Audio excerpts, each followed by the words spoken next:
Hola, ¿qué tal? Soy Lorena Ríos y les doy la bienvenida a Vértigo Saludable. En esta ocasión vamos a platicar sobre hemofilia y para platicarnos más de este tema nos acompaña la doctora Adolfina Vergés García, asesora médica de la Federación de Hemofilia de la República Mexicana y hematóloga pediatra. Doctora, bienvenida a este espacio. Vamos a resolver muchas dudas y vamos a aclarar muchos mitos que hay en relación a la hemofilia. Pero para empezar, para nuestros amigos que nos ven y nos escuchan, ¿cómo podemos describirles en una forma muy sencilla qué es esta enfermedad, la hemofilia? Muchas gracias, Lorena, por invitarme a estar aquí y difundir lo que es hemofilia, porque es un padecimiento que, aunque no es tan frecuente como tú bien decías, solamente se esperan alrededor de 7,000 personas con esta enfermedad. Es un padecimiento que tiene un gran impacto en la salud de los individuos cuando no reciben el tratamiento adecuado. La hemofilia es una enfermedad de la sangre donde falta un factor de la coagulación. Por tanto, estas personas, cuando tienen un traumatismo, que puede ser leve, pues van a tener hemorragias que se van a prolongar por mucho tiempo. Es decir, la coagulación de la sangre está retrasada. Y las manifestaciones clínicas no son necesariamente que estas personas se anden desangrándose, sino que van a tener hemorragias intraarticulares. Las articulaciones es la parte del organismo más afectada. Va a dejar secuelas muy graves, que estos individuos parecen más bien que tienen artritis reumatoide, pero también pueden tener hemorragias internas como en sistema gastrointestinal, dentro de la cabeza, pueden sangrar a cualquier nivel y también pueden tener hemorragias externas que sí van a ser visibles, especialmente por la nariz, cuando los niños están mudando los dientes, si se rompen el frenillo, entonces van a ser manifestaciones clínicas obvias, pero las demás pues van a ser manifestaciones clínicas que incluso pueden pasar desapercibidas. Un niño alrededor de los 6 meses de edad, cuando empieza el gateo, puede presentar aumento de volumen de una de las articulaciones, que si la familia no conoce esta entidad, pues pueden pensar que más bien se trata de un proceso infeccioso. Lo llevan al ortopedista, piensan que es una artritis séptica, le hacen una aspiración y obtienen sangre, y es cuando sospechan que puede haber un padecimiento de la sangre. Doctor, entonces puede presentar ya síntomas desde la primera infancia, digamos 0 a 6 meses, y hay señales. Las manifestaciones clínicas se pueden presentar incluso desde el momento del nacimiento, en especial cuando los partos son muy prolongados, cuando hay sufrimiento fetal, que la madre tampoco sabe que tiene algún antecedente familiar de hemofilia, entonces pueden haber hemorragias a nivel renal. Tenemos el caso de un niño que el trabajo de parto fue de 19 horas. Como no se sabía que la señora tenía algún riesgo de que su hijo tuviera esta enfermedad, pues la dejaron evolucionar y el niño nació con una hemorragia renal que pensaron que era un tumor del riñón. Se lo mandaron a oncología y el paciente le quitaron un riñón pensando que era una malignidad renal. Entonces, hasta eso puede confundir cuando no se sospecha que el paciente pueda tener una enfermedad de la coagulación. Entonces, estos sufrimientos fetales, también el niño puede nacer con hemorragia dentro de la cabeza, que va a tener crisis convulsivas. En ocasiones también, cuando cortan el cordón umbilical, pueden tener hemorragias del cordón umbilical. Cuando le hacen la circuncisión, si no hay una sospecha, ningún antecedente familiar conocido, entonces el niño, si no se piensa en hemofilia o en alguna otra enfermedad de la sangre, de la coagulación, pues esos pequeños pueden fallecer. Doctora, ¿esta enfermedad se puede diagnosticar con el tamizaje neonatal? No es una enfermedad que se pueda diagnosticar con el tamizaje. Y realmente, como su incidencia es tan baja, pues no está incluida dentro de los estudios que se deben de hacer a todo recién nacido, excepto cuando la madre es una portadora potencial, es decir, que el papá de la madre tenga hemofilia, el abuelo de la criatura, pues tiene un 50% de probabilidades de tener un hijo varón con la enfermedad, o que la madre tenga ya un hermano con hemofilia, pues también tiene posibilidad de tener un hijo con hemofilia. Entonces es una enfermedad que se va a transmitir por la rama materna. Va a estar ligada al cromosoma sexual X. Las mujeres tenemos 2 cromosomas sexuales, que es el encargado de codificar o de mandar el mensaje para que se produzcan los factores de la coagulación 8 y 9. Si falla uno de estos 2 cromosomas, pues las mujeres con el otro compensamos. En el caso de los varones, como tienen un solo cromosoma X y el otro es una Y, que no envía ese mensaje de producir factor 8 o 9, entonces sí se va a manifestar en los varones. Doctora, entonces es una enfermedad que los síntomas se presentan nada más en los varones. Básicamente sí. Pueden haber mujeres cuando el padre tiene hemofilia y la madre es portadora, porque entonces cabe la posibilidad de que la niña reciba 2 cromosomas afectados con la enfermedad. Entonces sí pueden haber mujeres con hemofilia. Es muy raro, no es algo común. Si la enfermedad es rara en los varones, pues en las mujeres es mucho más rara, pero sí se puede dar el caso. Entonces nadie está exento de que pueda presentar la enfermedad. Y también para que nos quede claro, doctora, ¿qué porcentaje de casos son vía herencia y qué casos son nuevos? Sí. Que son, digamos... Claro, la hemofilia se comporta igual en todas partes del mundo, o sea, no es una enfermedad que tiene predilección por raza ni zona geográfica, y en todas partes del mundo, en el 70% de los casos, hay antecedentes familiares positivos, es decir, existen antecedentes conocidos de que tuvo un varón o varios varones afectados con la enfermedad y ya diagnosticado. Y hay un 30% de los casos donde se desconoce este antecedente familiar, que es el que tiene un gran impacto en las familias. Cuando en la familia se desconoce este padecimiento y le llega un varón afectado, entonces el impacto es mucho mayor que cuando llega a una familia donde ya hay muchos casos, hay primos, las hermanas ya tienen varios hijos o más de un hijo con la enfermedad, la tía materna, etcétera, tienen hermanos. Entonces, aunque también impacta, pero es algo que ya se conoce y que pueden manejar mejor. Doctora, y también he leído por ahí que hay 2 tipos de hemofilia. ¿Cuáles son las diferencias? Como decíamos, que estos cromosomas van a ser los encargados de mandar el mensaje para producir el factor 8 y el factor 9. Son los únicos que son producidos por estos cromosomas sexuales. Entonces la hemofilia se va a clasificar en 2.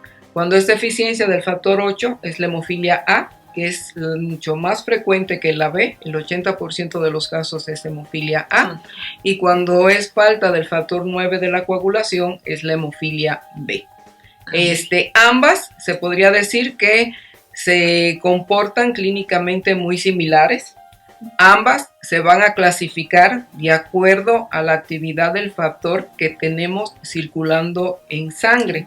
Normalmente las cifras varían de un 50 a un 150% de esos factores de la coagulación, y eso se considera rangos normales. Las personas con hemofilia, para que se consideran como tal, van a tener una actividad de esos factores por debajo del 40%.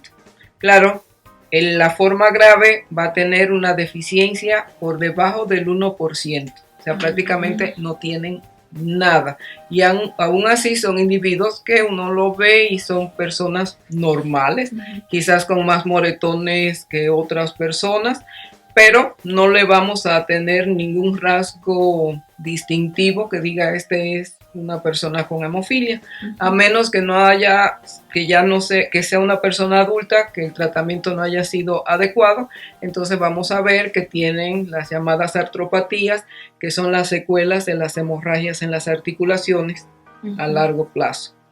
Entonces esas son las formas graves, menos el 1% de actividad, que van a tener manifestaciones hemorrágicas no relacionadas con ningún traumatismo. En apariencia sangran de manera espontánea. Digo espontánea entre comillas porque realmente casi siempre hay algún accidente que los llevó a esa hemorragia, pero puede ser un traumatismo muy leve que el paciente ni cuenta se da. Un tropezón. Cualquier tontería que a nosotros no nos pasaría absolutamente nada. Las formas moderadas son por encima del 1% hasta el 5% de actividad. Estas personas pues llevan una vida mucho mejor que los graves, sangran menos y por lo general presentan las manifestaciones clínicas hemorrágicas cuando el traumatismo ya es mayor y llevan una mejor calidad de vida. Y los leves, que es cuando tienen por encima del 6% de actividad. La diferencia es increíble, por debajo del 1 a encima del 5%, del 6%, la calidad de vida es diametralmente opuesta. En los casos leves prácticamente no sangran, solamente van a tener manifestaciones hemorrágicas cuando tienen un accidente muy grave. Entonces, si tienen, claro, un accidente de carro, si lo llevan a un procedimiento invasivo sin haberlos preparado previamente con la administración del factor, si le hacen una extracción dental sin estar preparados, pues pueden morir de una hemorragia, de un sangrado, igual que si fueran graves. Entonces ellos, para la vida cotidiana, pues son personas completamente normales, que si no tienen antecedentes familiares pueden llegar hasta la edad adulta sin habérseles hecho el diagnóstico. Y quizás ya un adulto de 40 años tiene una hernia o una apendicitis y lo llevan a la cirugía y no sospechan que tiene hemofilia porque no valoran adecuadamente los estudios de coagulación, eso hay que decirlo, pues esa persona puede fallecer desangrado porque no se hizo un diagnóstico adecuado. Doctora, hablando ya de las complicaciones en sí, entonces las articulaciones son lo primero que se afectan. Así es. ¿Eso se podría evitar? Claro que sí. Se dice que en una persona con hemofilia grave, porque hay que distinguirla muy bien, y además que es la más frecuente, es la forma grave, porque es la que se diagnostica también más fácil, ¿no? Son personas que no pasan desapercibidas. En las formas graves, una persona con hemofilia puede tener hasta 30 hemorragias articulares al año y más de 50 hemorragias en general al año. Entonces, esas 30 hemorragias articulares pueden ser en las diferentes articulaciones, principalmente a nivel de las grandes articulaciones, como son las rodillas, los tobillos y los codos, que son justamente las articulaciones pues, que nos apoyan para la deambulación, manipulación con los brazos, etcétera, ¿no? Entonces, si esas personas comienzan a tener manifestaciones hemorrágicas desde la lactancia, esa sangre que se deposita en esas articulaciones, aunque el organismo se encarga de reabsorberla, la primera prácticamente no pasa nada, la segunda ya va quedando más residuo de sangre, la tercera, la cuarta, etcétera, hasta que llegue el momento que ya esa sangre dañó todo lo relacionado a esas superficies óseas. Y esas superficies que eran lisas, que tenían una actividad de bisagras que se podían mover, deslizarse sin ningún problema, pues llega el momento que se pierde esa capacidad de deslizamiento, se funden esas articulaciones y el hueso queda ya como si nunca hubiera existido un codo o una rodilla.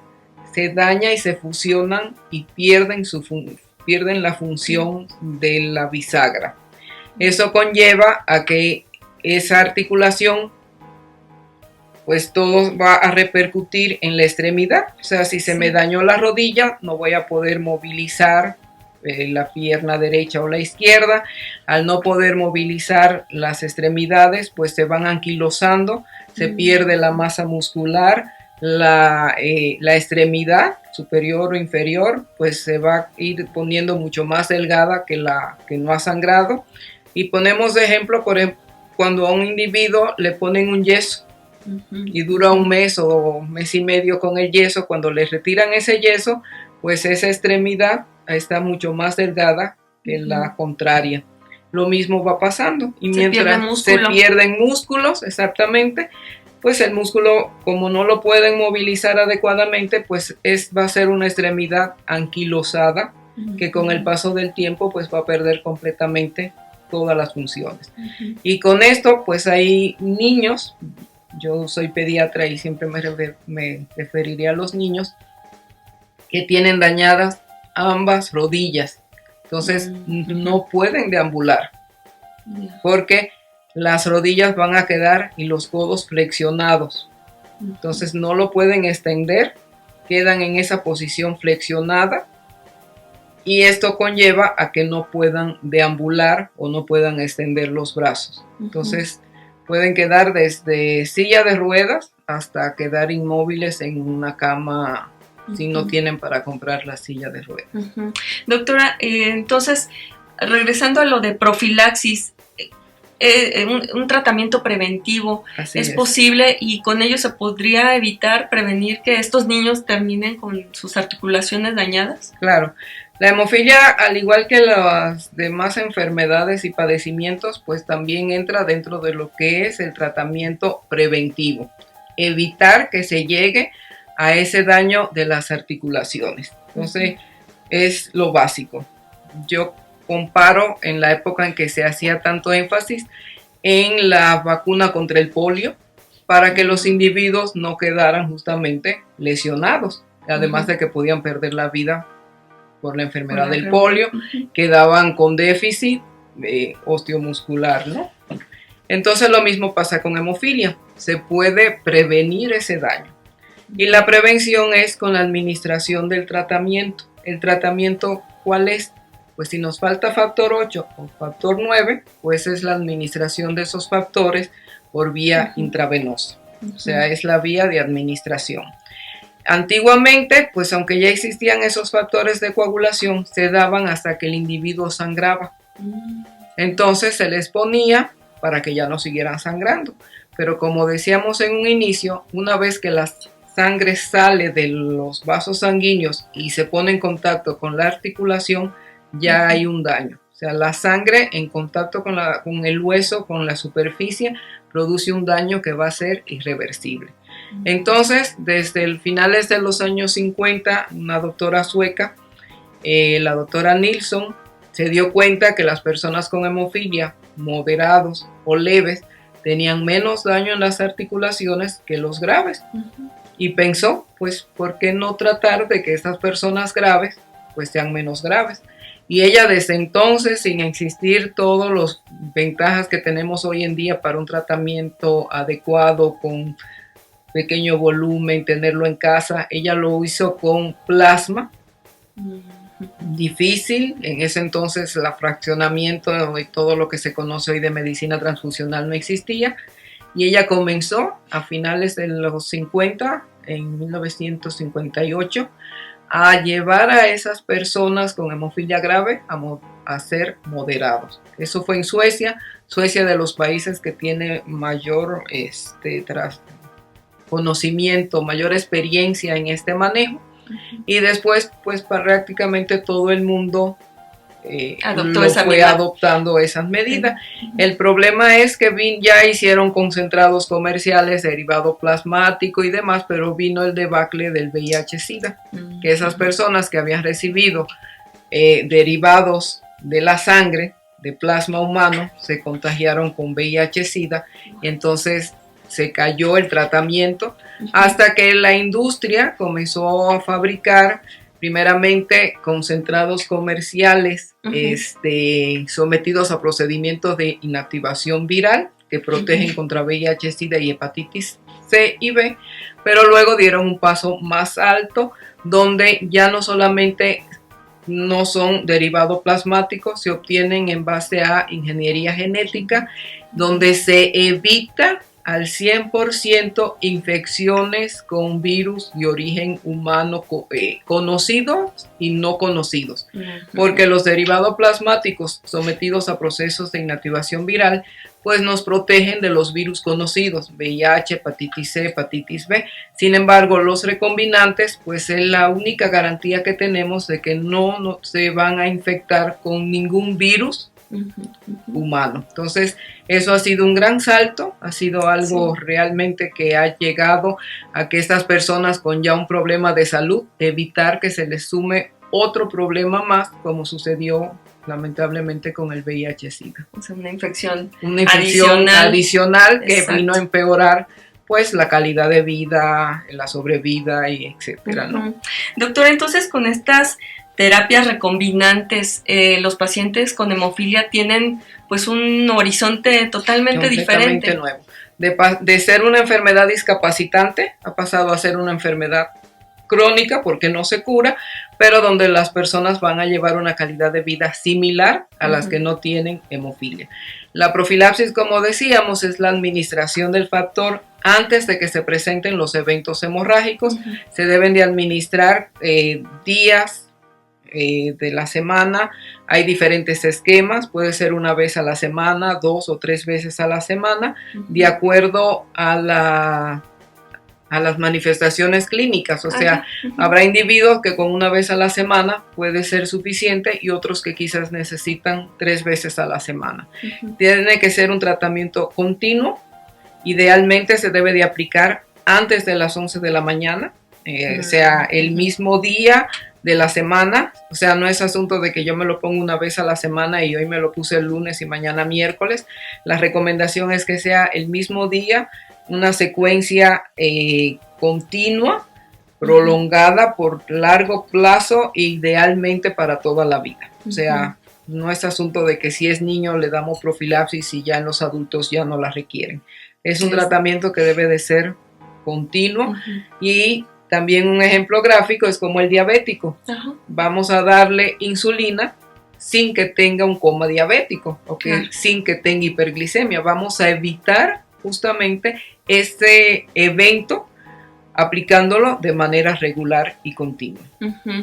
Doctora, ¿qué pasa con las mamás, con los papás de estos niños? Usted que tiene contacto más con estos pacientes pediátricos, ¿cómo ve usted la reacción de las mamás al conocer el diagnóstico? Sí. Es muy importante la forma como se le da la noticia. Yo creo que el médico que atiende niños, el pediatra, hematólogo, y que va a dar la información a unos padres de que su niño tiene una enfermedad crónica que no se cura, pero si le decimos que hay un tratamiento hoy en día excelente donde este niño va a poder llevar una calidad de vida igual al resto, pues debe de ser un impacto, pero es un impacto menos doloroso que cuando le decimos a la mamá que ella es la culpable, que por su culpa ese niño tiene hemofilia, que ella es la responsable, que ella lo llevó a la muerte.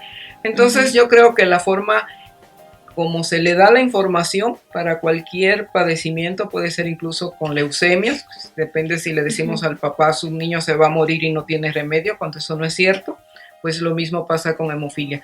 Creo que el médico pediatra tiene una gran responsabilidad de cómo va a dar esta información. Esta familia debe de recibir apoyo también de psicología, de trabajo social, de todo un ámbito médico que incluye, además de estos especialistas, también el de medicina física y rehabilitación, ortopedia. Siempre deben de ser manejados por un equipo multidisciplinario porque, como decíamos, puede tener afecciones en diferentes ámbitos, pero básicamente trabajo social, psicología y enfermería juegan un papel muy, muy importante. Doctora, ¿cuál es el mensaje precisamente para estas mamás que generalmente sienten culpa? ¿Qué es lo que les recomienda usted? Pues ya una madre con un niño con hemofilia no debe de sentir culpa. Esto es algo que nos llega, que nosotros no elegimos y que muchas madres, incluso si tienen un hijo con hemofilia y están nuevamente embarazadas, quieren que su hijo, su otro hijo también tenga hemofilia. O sea, no es el final del mundo, es un problema que se puede manejar excelentemente y que ellas no tienen por qué sentirse culpa. Es algo que nos llega. Y que es sencillo, y si nosotros aprendemos a enfrentarlos y aceptarlo, pues de seguro que ese niño le podemos ofrecer una excelente calidad de vida y que sea igual al resto con las mismas oportunidades. Claro. Sin la desventaja de que va a tener un futuro de discapacidad. Ya este futuro de discapacidad es cosa del pasado y que ya hoy en día con un tratamiento adecuado como es la profilaxis, estos niños deben de estar excelentemente bien preparados para la vida. Muy bien, pues estos son los comentarios y recomendaciones de nuestra especialista, hematóloga pediatra, doctora Dolfina Berger. Muchísimas gracias por visitarnos en este espacio. Gracias. A ustedes, amigos, muchas gracias por brindarnos un momento de su tiempo y de su espacio. Los espero en la siguiente edición de Vértigo Saludable. Soy Lorena Ríos y nos vemos en la próxima.